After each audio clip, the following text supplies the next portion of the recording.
This episode sponsored by our viewers. Thanks to folks like Ellie, Ivar, and Connor, we've been able to continue producing episodes. Our most dedicated sponsors are those that enjoy the show. You can show your support at everydaydrinkers.tv/donate.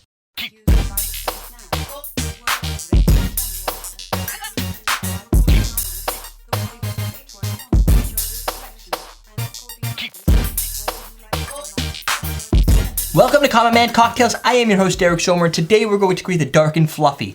This recipe comes from Naz J's 2011. 2 ounces of Marshmallow Vodka, 2 ounces of Godiva Dark Chocolate liqueur, 1 ounce of cream. We're going to garnish it with some marshmallows, so I got 3 on there. And I used tiny marshmallows because I thought they were cool, and they're colored to be even cooler. It'd be kind of ridiculous with 3 huge marshmallows. Yeah, it would be a little, it wouldn't be right. You'd have to just use 1. We're going to also add a little cocoa powder for garnish. And that's it. So we're going to, let's see, I think we're going to shake and strain this sucker.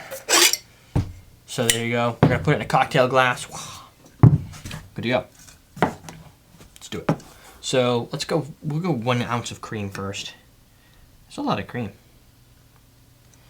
This is 4 ounces of drink, and I brought a really small cocktail glass. You said it was going to fit? Huh? You said it was going to fit? Well, it's going to fit, but it's going to be more. 2 ounces? Wow. Should have just half the ingredients for this recipe. Well, you can pour more in for a drink, because it'll probably be good. Yeah, that's true. For a picture. You mean for your noise hole? No. That was very rude. Well, it's better than cake hole, I think. No.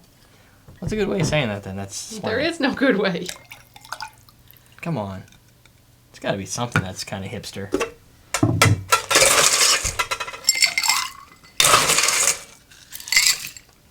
Oh, yeah. One more.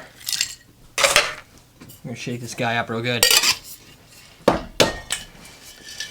Looks like chocolate milk.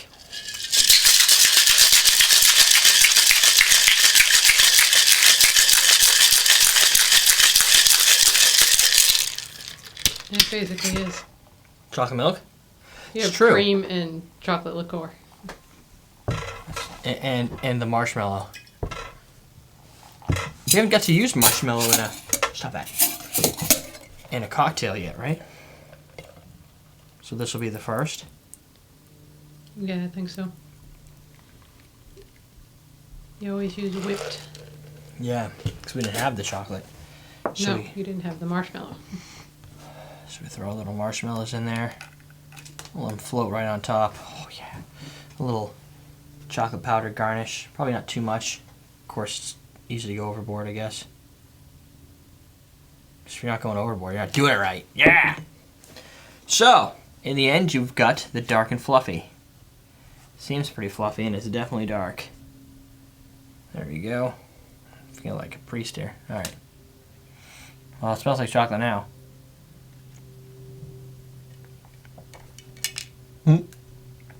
My garnish just fell in the reverse way. Ooh. This does bring some burn. Lots of burn.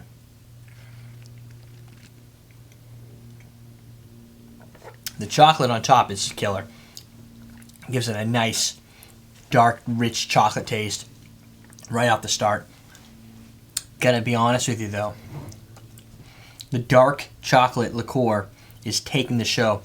I'm having a hard time really getting an intense amount of marshmallow out of this. Of course, it may be it's got some burn at the end, so you definitely are getting that vodka taste, but it's also kind of definitely it is sweet. I was just imagining like a thick, fluffy marshmallow, almost like the if you take the hot chocolate, you put that marshmallow fluff in there, and then you just stir it around, and you eat the fluff. That, but you're really getting more like the hot chocolate with maybe those little fluff marshmallows that they float on the top that really don't have a lot of taste to them. The Swiss Miss, those instant ones. Nonetheless, good. If you breathe in a little too much while you're taking that sip, some of that dust flies right down your throat and does something weird to your face. Other than that, good drink, For the sweet side, that doesn't mind a little residual alcohol burn in the finish, tongue-numbing action going on. There you go. Also, question of the day, forgot yesterday. Question of the day today. We had this conversation yesterday, and Jennifer looked it up about what is dark rum and what is not dark rum. And there's been contention. Some people said that a dark rum is something more like this, or maybe more like this, which to me look almost the same. When you did some wikiing and Googling, they confirmed our suspicion that a dark rum is more like this, like this label is black rum. Much richer, caramely look to it, a little more like it's been roasted, almost. Then there's this, which I'm fairly certain Bacardi 8 is labeled as an aged rum or a dark rum. And that, to me, is even less, it's a little more amber than the Mount Gay. And this bottle, I think, adds a little to the clarity. And they also, when I've talked to these guys, say they filter it, they try and make it as clear and crisp looking as possible. It's part of their thing. So, question of the day.